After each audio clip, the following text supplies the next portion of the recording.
कलम 19नुसार मला बोलता येते, तुम्हाला बोलता येते. कलम 19नुसार मला पक्ष निर्माण करता येतो, तुम्हाला करता येतो. कलम 19नुसार मला निशस्त्र पद्धतीनं सभा घेता येते. हा अधिकार कलम 19ने भारतात जो कोणी हयात आहे, जो भारतीय त्या प्रत्येकानं दिलेला आहे. इथं कुठं जातीचा उल्लेख नाही. बाबासाहेबांनी जातीचा उल्लेख केला असेल तर कलम 15 एकदा वाचा. धर्म, वंश, जात, पंथ, वर्ण, लिंग यावरून कुठल्याही सार्वजनिक ठिकाणी, त्याच्यानंतर बाजार असेल, त्याच्यानंतर महोत्सव असेल, शैक्षणिक स्कूल असेल, क्रीडा संकुल असेल, या ठिकाणी तुमचा प्रवेश जातीवरून, वर्णावरून, भेदावरून आकारता येत नाही.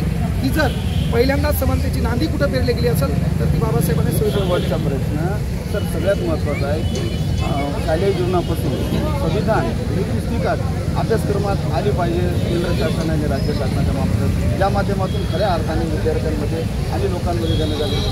बाबासाहेबांनी शाळेमध्ये संविधान पेरलेलं आहे. कलम 45नुसार 6 ते 14 वर्ष वयोगटातील विद्यार्थ्यांना मोफत आणि सक्तीचं शिक्षण द्या. जेव्हा भारत स्वातंत्र्य होण्याअगोदर संविधान निर्मिती करायची होती तेव्हा राज्यघटनेच्या भाग क्रमांक 4 मध्ये बाबासाहेबांनी लिहिलेलं आहे.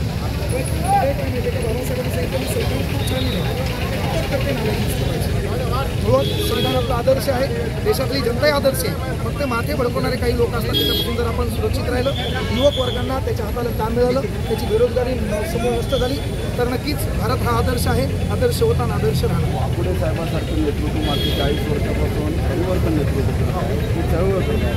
तर संविधानाची ही चळवळ आपल्या खांद्यावर अनेकांना सोयाच्या खांद्यावर करण्याची पुढे दिशा कशी आहे? आमचे वडील मस्तकी आहेत. इथून पुढं ते सांगतील तो आदेश, ते सांगतील ते धोरण, ते सांगतील ते धोरण.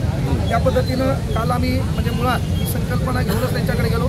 ते म्हणले पोरं आज काळ वेगळा आहे, मनुवादी विचारसरणी आहे आणि याला जर पुढं थांबवायचं असेल तर युवकांनी हातात संविधान घेऊन संविधानाचं वाचन करून संविधानाची जनजागृती घराघरात पोहोचणं काळाची गरज आहे. मी तुमच्या पाठीशी आहे व हा जरी म्हातारा झाला तर स्वीकार करणं सोडत नसतं.